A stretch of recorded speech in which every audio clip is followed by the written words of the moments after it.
నమస్తే, నేను Maruthi Ram. V3 news ప్రేక్షకులకు విజయదశమి శుభాకాంక్షలు. ఇక ముందుగా బులెటిన్లో హెడ్లైన్స్ చూద్దాం. విజయవాడ ఇంద్రకీలాద్రిపై వైభవంగా దసరా శరన్నవరాత్రి ఉత్సవాలు. అమ్మవారిని దర్శించుకుంటున్న ప్రజా ప్రతినిధులు, భక్తులు. దుబ్బాక నియోజకవర్గం దౌల్తాబాద్ మండలంలో మంత్రి హరీష్ రావు ఉప ఎన్నికల ప్రచారం. సోలిపేట సుజాతకు అమూల్యమైన ఓటు వేసి భారీ మెజారిటీతో గెలిపించాలని విజ్ఞప్తి. బాల్కొండ నియోజకవర్గం కమర్పల్లిలో ధాన్యం కొనుగోలు కేంద్రం ప్రారంభం.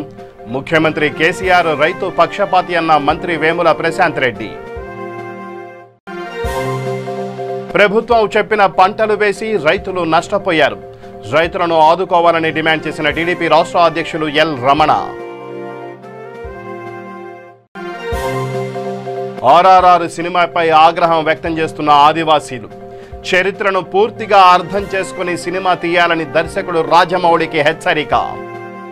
ఇక ఆ బులెటిన్లో డీటెయిల్స్ చూస్తే, విజయవాడ శ్రీ దుర్గా మల్లేశ్వర స్వామివార్ల దేవస్థానం ఇంద్రకీలాద్రిపై దసరా శరన్నవరాత్రులు వైభవంగా జరుగుతున్నాయి. ఉత్సవాలలో భాగంగా ఇంద్రకీలాద్రిపై కొలువైన జగన్మాత దుర్గమ్మ వివిధ అలంకారాల్లో దర్శనమిచ్చారు. శరన్నవరాత్రుల్లో భాగంగా నిజ ఆశ్వయుజ శుద్ధ నవమిని పురస్కరించుకొని కనకదుర్గమ్మ శ్రీ మహిషాసుర మర్దినీ దేవిగా దర్శనమిచ్చారు.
దక్షిణ కాశీగా పేరుగాంచిన ప్రముఖ పుణ్యక్షేత్రం శ్రీకాళహస్తీశ్వర దేవస్థానం ఆలయంలో దసరా నవరాత్రుల బ్రహ్మోత్సవాలలో భాగంగా ఆలయంలో ఉన్న పరివారి దేవతల వెండి ఆభరణాలు, బంగారు కవచాల ఆయుధ పూజ నిర్వహించారు. ముందుగా కలశ స్థాపన, గణపతి పూజ, పుణ్యహవచనం, కలశానికి పుష్పాలతో పూజలు చేసి ఆపై నీరాజన హారతి పట్టారు. ఆలయ అర్చకులు పరివార దేవతల కిరీటాలకు స్వర్ణ, వెండి కవచాలకు పుష్పాలతో పూజ చేశారు. ఆపై దీపధూప నైవేద్యం, అఖండ దీపారాధన, కర్పూర హారతినిచ్చారు. ఈ కార్యక్రమంలో ఆలయ నూతన ఈవో పెద్దరాజు దంపతులు, అధికారులు, ఆలయ సిబ్బంది పాల్గొన్నారు.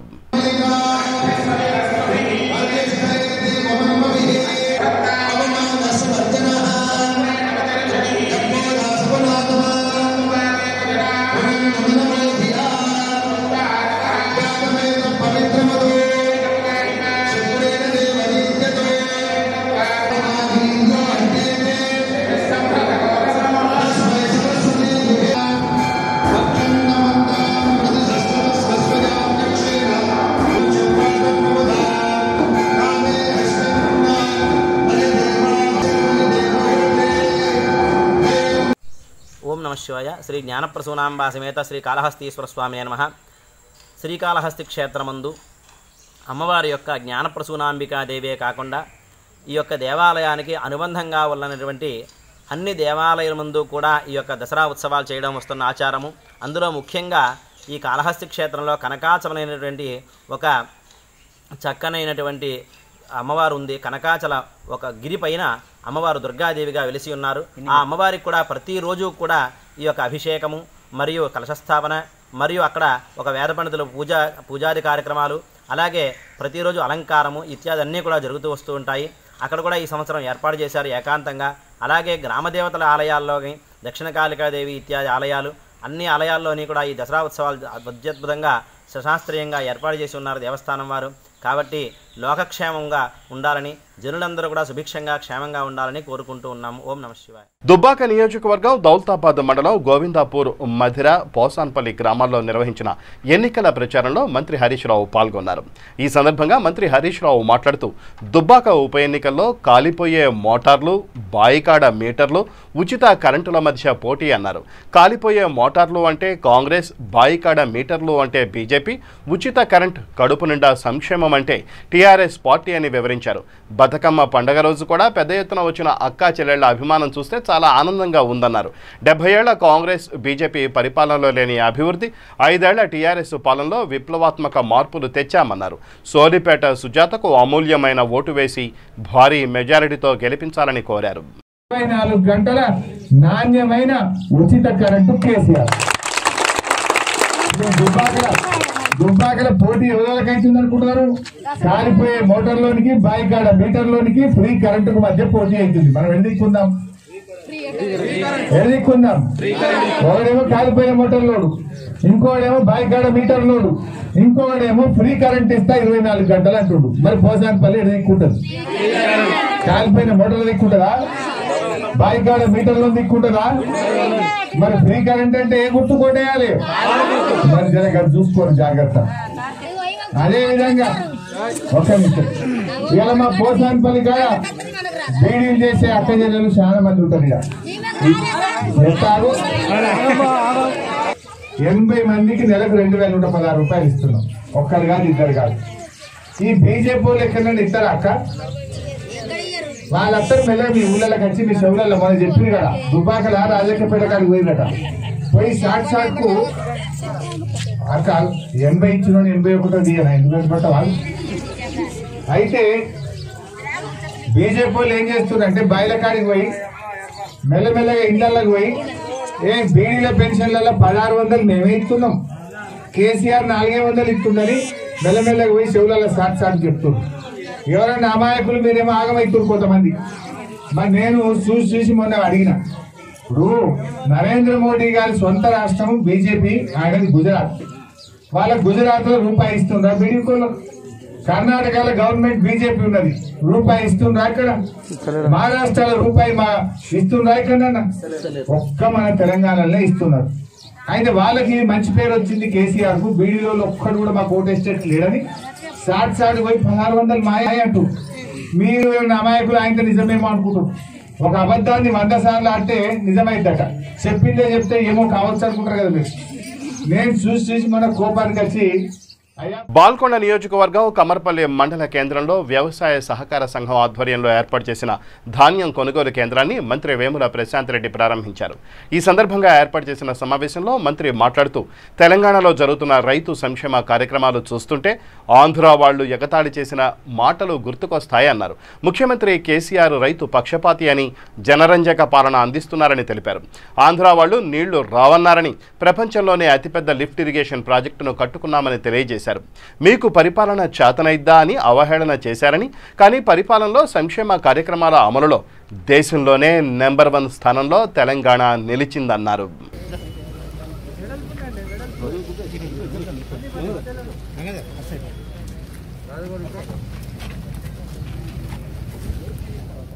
సామాన్యులకు అందుబాటులో ఉండే విధంగా ప్రభుత్వ ఆదేశానుసారం కొత్తపేటలోని రైతు బజార్ నందు సబ్సిడీపై అందించనున్న ఉల్లిపాయల విక్రయ కేంద్రాన్ని ఎమ్మెల్యే చిర్ల జగ్గిరెడ్డి ప్రారంభించారు. ఈ సందర్భంగా ఆయన మాట్లాడుతూ బయట మార్కెట్లో పేదలకు అందనంత ధరలో ఉల్లి రేటు ఉందని, అందుకే ప్రభుత్వం సబ్సిడీపై ప్రజలకు ఉల్లిపాయలు అందిస్తోందని చెప్పారు. రేషన్ కార్డు ఉన్న ప్రతి ఒక్కరికి కిలో 40 రూపాయలకే ఉల్లిపాయలు అందజేయడం జరుగుతుందన్నారు. దీన్ని ప్రజలు సద్వినియోగం చేసుకోవాలని ఆయన కోరారు. ఈ సందర్భంగా రైతు బజార్లోని రికార్డులు, షాపులను తనిఖీ చేశారు. ఈ కార్యక్రమంలో market committee chairman Gollapalli David Raju, Saladi Rammohan Rao, Bezawada Narayanarao, Saladi Brahmaji, estate అధికారి ఎం గోవిందరాజులు, పంచాయతీ కార్యదర్శి వివి రామన్న తదితరులు పాల్గొన్నారు.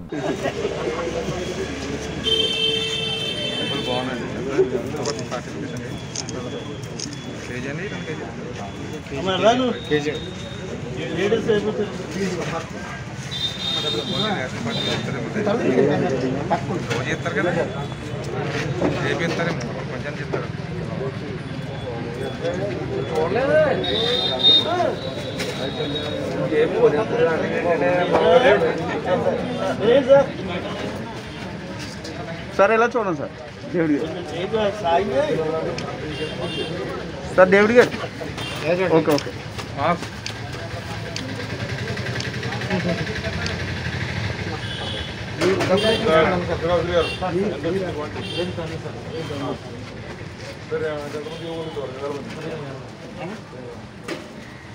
ఎక్కడ మిస్యూజ్ అవ్వడం కానీ వేరే దారి మళ్ళడం కానీ లేకుండా చూడాలి.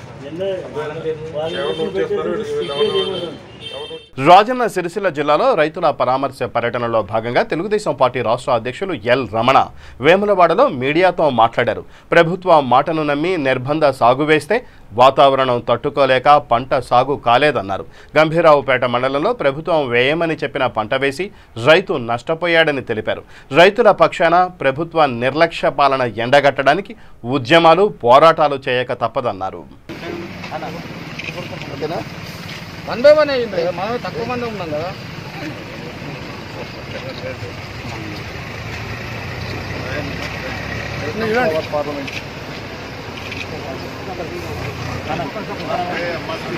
కేసీఆర్ తన మనసులో ఉన్న మాటను అమలు చేసి చూస్తాడు. ఇక్కడ ఉండే రైతులనే కానీ ప్రతి ఒక్కరిని కూడా సమేతపరచాలి. సమేతపరచకుండా ఇలా నిర్బంధమైనటువంటి సాగు పేరు మీద ఆయన ముందుకు వచ్చేసేసి సందర్భాలు ఏమంటే ప్రభుత్వం నమ్ముకొనేసింది.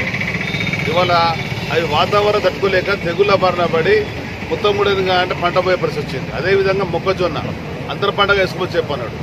అంతర పంటగా సందర్భంలో పట్టిన కొనుగోలు కచ్చరికి కడిగేసాడు. అందుకే ఇలా కర్షకులంతా కూడా కన్నీర చేస్తే కాలు తూగితే కేసీఆర్ తీరగా తప్పలేదు. కేసీఆర్ రావాల్సిందే, మొక్కజొన్న మొత్తం కొనుగోలు చేయవలసిందే, ఎంఎస్పీ ద్వారా రైతాంగం చెల్లించవలసిందే. అదే చెప్తున్నాం, ఉద్యమాలు చేద్దాం, పోరాటం చేద్దాం, ఈ ప్రభుత్వ నిర్లక్ష్యాన్ని ఎండగాడదాం, నియంత్రిత పాలనను వదిలిపెట్టేది లేదు. ఎట్టి పరిస్థితుల్లో రైతాంగం న్యాయం జరగాల్సిన విధంగా మా కార్యక్రమాలు ఉంటాయి. శ్రీ దేవి శరన్నవరాత్రుల సందర్భంగా అంబర్పేట దుర్గానగర్లో గల దుర్గా మైసమ్మ దేవాలయంలో అంగరంగ వైభవంగా అమ్మవారి అభిషేకాలు జరిగాయి. దేవాలయంలో కుంకుమార్చన, చండీయాగం, అన్నదాన కార్యక్రమం నిర్వహించారు. దేవాలయానికి ముఖ్య అతిథిగా బాగ్ అంబర్పేట కార్పొరేటర్ పద్మా దుర్గాప్రసాద్ రెడ్డి విచ్చేశారు. అమ్మవారి పూజా కార్యక్రమంలో పాల్గొన్నారు. అనంతరం ఆలయ ప్రధాన కార్యదర్శి ఏనుగంటి నరేందర్ పద్మా దుర్గాప్రసాద్ రెడ్డిని సన్మానించారు. ఈ సందర్భంగా కార్పొరేటర్ మాట్లాడుతూ ప్రతి సంవత్సరం మాదిరిగానే ఈ సంవత్సరం కూడా అమ్మవారి ఆశీస్సులు అందరికీ ఉండాలని, అలాగే కరోనా నుంచి విముక్తి లభించాలని ఆకాంక్షించారు. కార్యక్రమంలో ఆలయ నిర్వాహకులు, అర్చకులు పాల్గొన్నారు.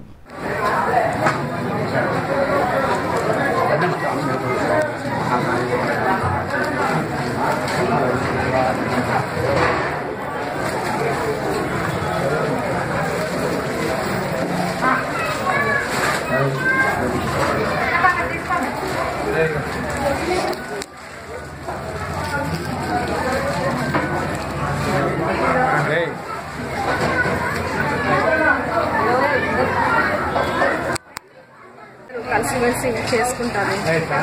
సార్ కూడా అదేవిధంగా ఈరోజు పెద్ద ఎత్తున చండీ హోమాలు జరగడం జరిగింది. కానీ ఈరోజు కొన్ని కారణాల వల్ల కరోనా అయితేనేమి, వరదలు అయితేనేమి, దానివల్ల మరి బతుకమ్మ పండుగ కానీ లేకపోతే రావణ దహనం కానీ సామూహికంగా ఒక దగ్గర కలిసి చేసుకోలేకపోతున్నాము. అయినా కానీ ఎక్కడికక్కడ తక్కువ లిమిటెడ్ జనాలు కూడా వాళ్ళ ఇళ్ల ముందు బతుకమ్మ ఆడుకుంటూ మరి మన తెలంగాణకు ప్రతీకైన బతుకమ్మ పండుగ కూడా వైభవంగా జరుపుకుంటున్నాము. మరి ఈ గుడికి కూడా కొంత విశిష్టత ఉంది. మైసమ్మ వారి ఆశీస్సులతో ఈరోజు చక్కగా ఇక్కడ ప్రాంతం అంతా కూడా అభివృద్ధి జరుగుతుంది. అలాగే మరి రాబోయే రోజులలో కూడా అమ్మవారి ఆశీస్సులు తప్పకుండా ఉండాలని కోరుకుంటున్నాను. తూర్పుగోదావరి జిల్లా రామచంద్రాపురం మండలం ద్రాక్షారామ ముస్లిం కాలనీలో ఇటీవల కురిసిన భారీ వర్షాల కారణంగా ముంపుకు గురైన సుమారు 175 కుటుంబాలకు 25 కేజీల బియ్యం, నిత్యావసర సరుకులను రాష్ట్ర బీసీ సంక్షేమ శాఖ మంత్రి చెల్లుబోయిన శ్రీనివాస వేణుగోపాలకృష్ణ పంపిణీ చేశారు. ఈ సందర్భంగా మంత్రి మాట్లాడుతూ సీఎం జగన్ పెద్ద మనసుతో ఆలోచించి నిత్యావసరాలను పంపిణీ చేశారని తెలిపారు. వాళ్ళందరికీ సహాయం ఇవ్వడం జరిగింది. జగన్మోహన్ రెడ్డి గారి ప్రభుత్వం అంటే కష్టంలో ఉన్న వాడిని ఆదుకోవడానికి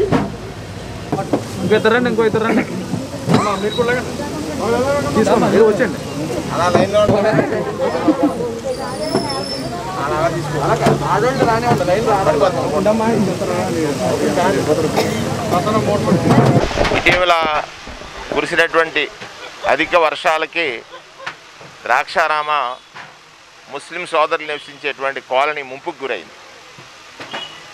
ఈ ముంపుకు గురైనటువంటి కాలనీలో నివసిస్తున్న వారికి ప్రభుత్వం నుంచి ఎవరైతే సుమారు 3 రోజులు ముంపులో ఉన్నారో వారందరికీ కూడా ప్రభుత్వం నుంచి 25 కేజీల రైసు, 1 కేజీ నూనె, 1 కేజీ ఉల్లిపాయలు, 1 కేజీ బంగాళదుంపలు, 1 కేజీ కందిపప్పు, ఇది ఒక వారికి అదనపు సహాయంగా వారికి జరిగినటువంటి నష్టానికి ప్రభుత్వం ప్రకటించింది.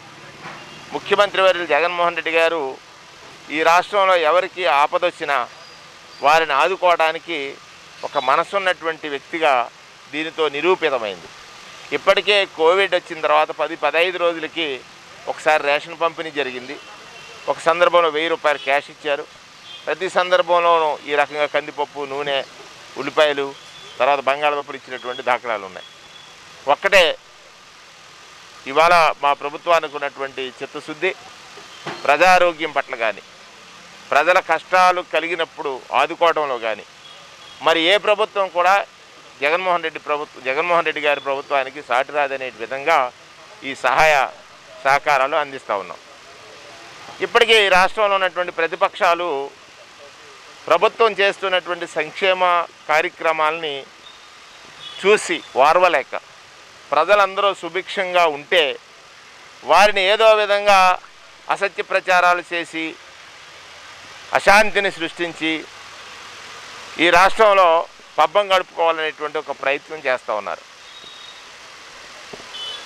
కోవిడ్ వచ్చినప్పటి నుంచి నేటి వరకు చంద్రబాబు నాయుడు గారు ఈ రాష్ట్రాన్ని సందర్శించలేరు.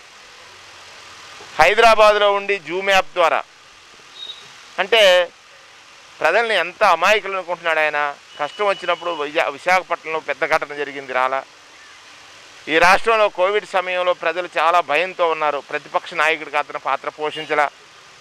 ఇవాళ వర్షాలు వస్తే మొసలి కన్నీరు, కొంగ జపం ఈ 2 ఆయన చేస్తూ ఉన్నాడు. విశాఖ జిల్లా అనకాపల్లిలో ఎమ్మెల్యే గుడివాడ అమర్నాథ్ మీడియా సమావేశం నిర్వహించారు. విశాఖలో అత్యంత ఖరీదైన ప్రభుత్వ భూమిని స్వాధీనం చేసుకుంటే కొంతమంది దుష్ప్రచారం చేస్తున్నారన్నారు. నారా లోకేష్ తోడలుడు భరత్ దాదాపు 40 ఎకరాల భూమిని తన ఆక్రమణలో పెట్టుకున్నారని, దాదాపు 800 కోట్ల రూపాయల విలువగల భూమిని అధికారులు స్వాధీనం చేసుకున్నారని తెలిపారు. దీనిని ప్రభుత్వం స్వాధీనం చేసుకోవడం తప్పని ఎవరైనా చెబితే క్షమాపణ చెబుతామన్నారు. విశ్వవిద్యాలయానికి గాంధీ పేరు పెట్టి అక్రమాలకు పాల్పడుతున్నారని 5 నెలల క్రితం గీతం యాజమాన్యానికి అధికారులు తెలియజేశారని తెలిపారు. ప్రభుత్వ భూమి ప్రైవేటు వ్యక్తుల ఆక్రమణలో ఉంటే ప్రభుత్వం స్వాధీనం చేసుకోవడానికి ఎవ్వరికీ చెప్పాల్సిన అవసరం లేదన్నారు. గత ప్రభుత్వంలో అత్యంత అవినీతికి పాల్పడిన వ్యక్తిని టీడీపీ అధిష్టానం రాష్ట్ర అధ్యక్షుడిని చేసిందని విమర్శించారు. ప్రభుత్వ భూములు ఆక్రమించిన ఎవ్వరిని విడిచిపెట్టేది లేదని అమర్నాథ్ హెచ్చరించారు. అటువంటిది ఆక్రమణలో ఉన్నటువంటి దాన్ని ఈరోజు ప్రభుత్వం స్వాధీనపరుచుకుంటే దాని మీద వచ్చి ఈరోజు ఏదో వైఎస్ఆర్ కాంగ్రెస్ పార్టీ ప్రభుత్వం కక్ష సాధింపు చర్యలు చేస్తుందని చెప్పి ఎల్లో మీడియా ప్రచారం చేస్తా ఉంది. ఈరోజు ఇన్ని వందల కోట్ల రూపాయలు విలువైనటువంటి భూముల్ని అసలు ఒక ఆనవాయితీగా తయారైపోయింది తెలుగుదేశం పార్టీకి. మొన్ననే చూసాం తెలుగుదేశం పార్టీ రాష్ట్ర అధ్యక్షుడు ఎవరంటే, గతంలో కూడా నేను ఒక పత్రికా సమావేశంలో చెప్పాను, అత్యంత ఎక్కువ అవినీతి చేసినటువంటి వ్యక్తులు, ఎక్కువ ప్రభుత్వ భూములు ఆక్రమించుకున్నటువంటి వ్యక్తులు, ఎక్కువ మంది హత్యలు చేసినటువంటి వ్యక్తుల్ని ఈరోజు మీరు పాలిట్ బ్యూరోలో తీసుకున్నారు. 151 కోట్ల రూపాయలు ఈఎస్ఐ స్కామ్ లో అడ్డగోలుగా ప్రభుత్వ భూమిని దోచేసుకున్నటువంటి వ్యక్తిని తీసుకుని వచ్చి మీరు ఈరోజు రాష్ట్ర అధ్యక్షుడిని, తెలుగుదేశం పార్టీ రాష్ట్ర అధ్యక్షుడు ఎవరంటే, గత ప్రభుత్వంలో అత్యంత ఎక్కువ అవినీతి చేసినటువంటి అచ్చెన్నాయుడిని తీసుకుని వచ్చి మీరు రాష్ట్ర అధ్యక్షుని చేస్తారు. ఈ రాష్ట్రంలో అత్యధికంగా భూములు దోచుకున్నటువంటి వ్యక్తుల్ని మీరు తీసుకుని వచ్చి పాలిట్ బ్యూరోలో పెడతారు. 2015లోనే ఆ రోజు మేము ప్రతిపక్షంలో ఉన్నప్పుడు అనేక సందర్భాల్లో చెప్పాం, విశాఖపట్నంలో విలువైనటువంటి భూముల్ని, వందల కోట్ల, వేల కోట్ల, లక్షల కోట్ల రూపాయలు విలువైనటువంటి భూముల్ని తెలుగుదేశం పార్టీకి చెందినటువంటి వ్యక్తులు దోచేసుకుంటా ఉన్నారు అనేటువంటి విషయాన్ని, విశాఖపట్నంలో జరిగినటువంటి భూ స్కామ్ దేశంలోనే అతిపెద్ద స్కామ్ అని చెప్పి అనేక సందర్భాల్లో చెప్తూ వచ్చాం. దాని మీద ఒక కంటి తుడుపు చర్యగా ఒక సిట్ వేశాడు. ఆ సిట్ రిపోర్ట్ ఇచ్చిందన్నాడు, ప్రజల ముందు పెట్టలేదు, ప్రజలకు చెప్పలేదు. అందుకే మా ప్రభుత్వం వచ్చిన తర్వాత మళ్ళీ సిట్ నియమించాం. కొన్ని కారణాల వల్ల, కొన్ని అవాంతరాలు, కోవిడ్ కారణాల వల్ల ఒక 6 నెలలు ఆలస్యమైంది. మళ్ళీ ఒక గత వారం రోజుల నుంచి సిట్ వారి తాలూకు రిపోర్ట్ని తయారు చేస్తా ఉంది. తప్పకుండా సిట్ ఇచ్చేటువంటి రిపోర్ట్లో అత్యధికంగా తెలుగుదేశం పార్టీకి చెందినటువంటి వ్యక్తులు ఉంటారు. ఎవరిని కూడా ఉపేక్షించేటువంటి పరిస్థితి ఉండదు, ఎవరిని కూడా విడిచిపెట్టేటువంటి పరిస్థితి ఉండదు. ఈరోజు తెలుగుదేశం పార్టీకి చెందినటువంటి వారి పార్టీ కార్యాలయం ఒక అవినీతి కట్టడం, దస్పల్లా హిల్స్ భూములకు సంబంధించినటువంటి దాంట్లో ఈరోజు అవినీతి కట్టడంలో వారి స్వయాన వారి పార్టీ కార్యాలయమే ఈరోజు ఆక్రమణలో ఉంది. ఈరోజు ఇన్ని రకాలుగా విశాఖపట్నం భూములు దోచేసి, విశాఖపట్నంలో భూములు కొట్టేసి వేల కోట్ల రూపాయలు, లక్షల కోట్ల రూపాయలు ఆర్జించాలనేటువంటి ప్రయత్నం తెలుగుదేశం పార్టీ నాయకులు చేస్తా ఉన్నారు. ఈ ఒక్క గీతం యాజమాన్యమే కాదు, ఎవరి ఆక్రమణలో ప్రభుత్వ భూమున్నా ఈ రకమైనటువంటి చర్యలే తీసుకుంటాం. ప్రభుత్వం దీనికి కట్టుబడి ఉంది. ఎక్కడ కూడా ఒక్క గజం ఆక్రమణ కూడా, ప్రభుత్వ భూమి గజం ఆక్రమణ కూడా చేసేటువంటి దానికి ఎక్కడ కూడా చూస్తూ ఊరుకోమనేటువంటి విషయాన్ని కూడా మళ్ళీ ప్రభుత్వం తరపు నుంచి ప్రతి ఒక్కరికి తెలియజేస్తా ఉన్నాం. అమరావతి రైతుల త్యాగాలను గుర్తించకుండా ప్రభుత్వ నేతలు, అధికార పార్టీ నేతలు అపహాస్యం చేస్తూ మాట్లాడుతున్నారని నర్సాపురం ఎంపీ రఘురామ కృష్ణరాజు అన్నారు. రైతుల ఉద్యమంతో ప్రభుత్వంలో కంగారు మొదలైందన్నారు. రాష్ట్ర డీజీపీని అన్నా అని సీఎం హోదాలో ఉన్న వ్యక్తి వ్యాఖ్యానించడం సరికాదన్నారు. కొంతమంది ఇతర పార్టీల నేతలు ఉద్యమం చేస్తున్న మహిళల వస్త్రధారణ గురించి మాట్లాడడం సభ్యత కాదని హితవు పలికారు. మహిళలను గౌరవించే పార్టీలో ఉన్న నేతలు మహిళల గురించి మాట్లాడడం మంచి పద్ధతి కాదన్నారు. రాష్ట్రంలో ఒక తెలుగు సినిమాను తలపించే విధంగా ప్రజల వాహనాలపై పన్నులు బాధేందుకు సిద్ధమవుతున్నారని, ఇది పోలీస్ జులుంకు పరాకాష్ట అని ఆగ్రహం వ్యక్తం చేశారు.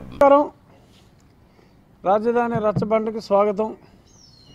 నిన్న అత్యద్భుతంగా అమరావతిలో రైతులు ఎవరైతే దారుణంగా ద్రోహానికి గురిగాబడ్డారో, వారి త్యాగాన్ని గుర్తించకుండా వారిని అపహాస్యం చేస్తున్నారో, వారందరూ కూడా 5 సంవత్సరాలైన సందర్భంగా నిన్న మనం మాట్లాడుకున్నాం.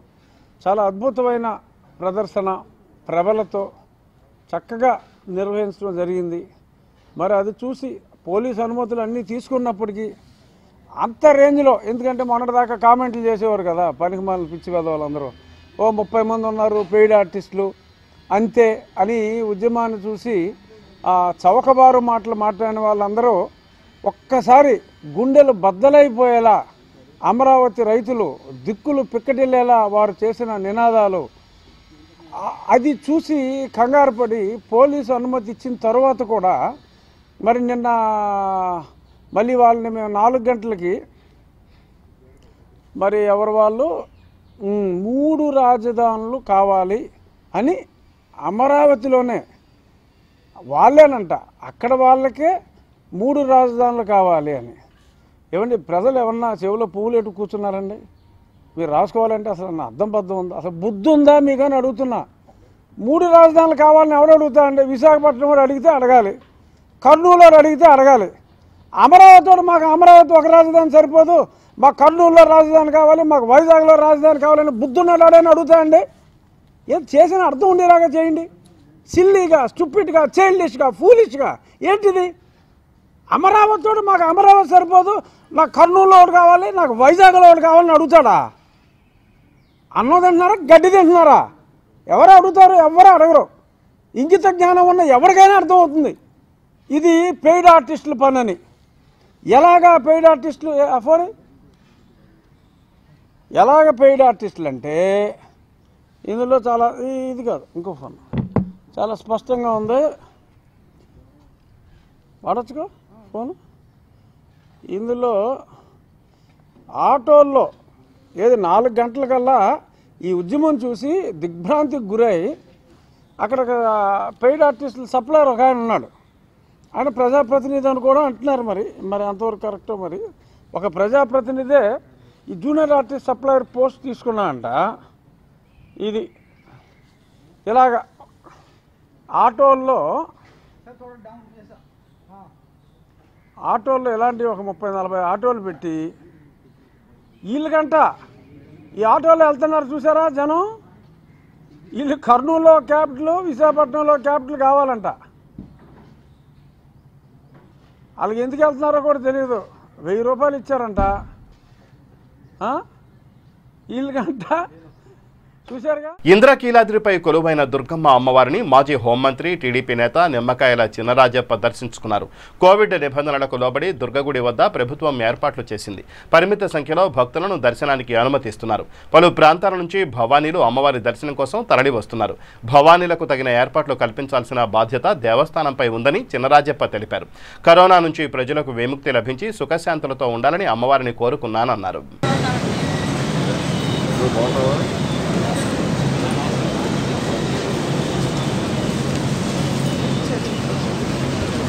రాజమౌళి దర్శకత్వంలో ఎన్టీఆర్, రామ్ చరణ్ హీరోలుగా RRR సినిమా తెరకెక్కుతున్న విషయం తెలిసిందే. అయితే ఈ సినిమాలో mega power star Ram Charan Alluri సీతారామరాజుగా కనిపించనున్నారు. మరోవైపు యంగ్ టైగర్ ఎన్టీఆర్ కొమరం భీమ్గా కనిపించనున్నారు. కాగా కొమరం భీమ్ ముస్లిం టోపీ ధరించడం పట్ల ఆదివాసీలు ఆగ్రహం వ్యక్తం చేశారు. ఆదిలాబాద్ జిల్లా జైనూర్లోని కొమరం భీమ్ విగ్రహానికి ఆదివాసీ నాయకులు క్షీరాభిషేకం చేసి నిరసన తెలిపారు. కొమరం భీమ్కు టోపీ పెట్టడం పట్ల తీవ్రంగా వ్యతిరేకిస్తున్నామని వారు మండిపడ్డారు. నాడు నిజాం నిరంకుశ పాలనకు వ్యతిరేకంగా పోరాడిన కొమరం భీమ్ చరిత్రను పూర్తిగా అర్థం చేసుకుని సినిమా తీయాలని దర్శకుడు రాజమౌళికి హెచ్చరించారు. గిరిజనుల మనోభావాలను దెబ్బతీయడం సరైంది కాదంటూ ఆగ్రహం వ్యక్తం చేశారు. వెంటనే ఆ సన్నివేశాలను తొలగించాలని, లేకపోతే తీవ్ర పరిణామాలు ఎదుర్కోవాల్సి వస్తుందని హెచ్చరించారు. కొమరం భీము మన గడ్డలో పుట్టి ఎన్నో ఉద్యమాలు చేసి ఆదివాసులకు ఆరాధన దైవంగా అయినటువంటి అతని ఒక పిక్చర్ క్రియేట్ RRR అని తీసి రాజమౌళి గారు మా కొమరం భీముని ఎగతాళి చేయడం, కించపడడం అనేది మా జాతికే అవమానం. మా దేవుని అన్నట్టు కొలిచినటువంటి కొమరం భీముని ఒక కించపరిచినట్టు ఒక మైనారిటీ ముస్లిం టోపీ వేసుకొని ఒక RRR పిక్చర్ తీయడం చాలా బాధాకరం ఉంది. దీనికి మేము ఖండిస్తున్నాం. ఇది మేము మా జాతిని కించపరిచినట్టయితే దీనికి ఒక చట్టం ఉంది, అట్రాసిటీ కేసు కూడా మేము వేయదలుచుకుంటున్నాం, చేస్తాం కూడా. కానీ ఇలాంటి పొరపాట్లు చేసి ఉంటే క్షమాపణ ఇవ్వాలి. మా జాతికి అవమానం చేసినటువంటి కఠిన చర్యలు కూడా గవర్నమెంట్ కూడా స్పందించాలి. ఇలాంటి గతంలో కూడా కొన్ని కొమరం భీము గురించి ఎన్నో రకరకాల ఏమో కామెంట్ చేయడం అనేది జరిగింది. అయినా మేము చూస్తూ ఉన్నాం. ఇప్పుడు ప్రత్యేకంగా వైరల్ చేయడం అనేది మేము ఖండిస్తున్నాం. కాబట్టి తక్షణమే దీని సినిమాను కూడా రిలీజ్ చేయకుండా ఆపేయాలి. ఆపకపోతే మాత్రం ఇలాంటి ఏదన్నా సినిమాలు ఉంటే మాత్రం చర్యలు అనేవి మేము ఏ రూపంలో చూపెడతామో అది చూసి చేపెడతాం. మేము చెప్పి చేయడం కాదు, చూపెడతాం. ఇప్పటికే మా వర్ధంతి వస్తుంది. ఈ మూలంగా ఈ 30 తారీఖు నాడు వర్ధంతి వస్తుంది. ఆ సందర్భంలో ఆయన క్షమాపణ ఇచ్చి దానికి ఏదైతే ఉందో సినిమాను కూడా రిలీజ్ ఆపినామని ఆయన ఒక మెసేజ్ పంపాలి. లేకపోతే మాత్రం పెద్ద ఎత్తున ఉద్యమంతో పాటు ఆ రోజు మాత్రం మేము ఏదో ఒకటి చేయదలుచుకుంటున్నాం. మా జాతికి ఆమం జరిగింది కాబట్టి దీన్ని ఖండిస్తున్నాం.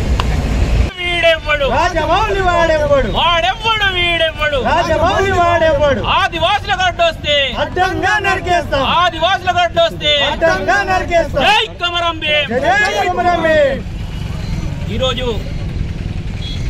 ప్రపంచాన్ని ఈ దేశంలో ఈ రాష్ట్రంలో ఆదివాసీ హక్కుల కోసం నాడు బ్రిటిష్ సర్కారుతో ఎదురాడి పోరినటువంటి గొప్ప వ్యక్తి పోరాట యోధుడు కొమరం భీం మా ఆదివాసుల ఆరాధ్య దైవం. ప్రతి ఏటా కూడా వర్ధంతి సందర్భంగా వేలాది మందిగా దేశంలోని అనేక మంది ఆదివాసీలు వస్తూ ఉంటారు.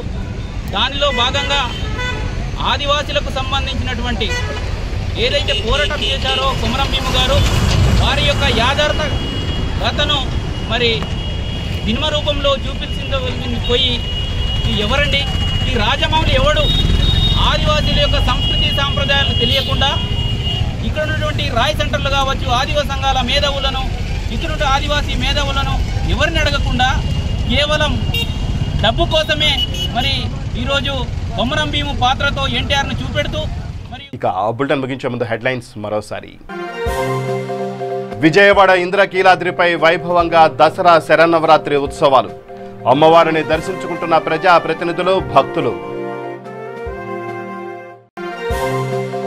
దుబ్బాక నియోజకవర్గం దౌల్తాబాద్ మండలంలో మంత్రి హరీష్ రావు ఉప ఎన్నికల ప్రచారం. సోలిపేట సుజాతకు అమూల్యమైన ఓటు వేసి భారీ మెజారిటీతో గెలిపించాలని విజ్ఞప్తి.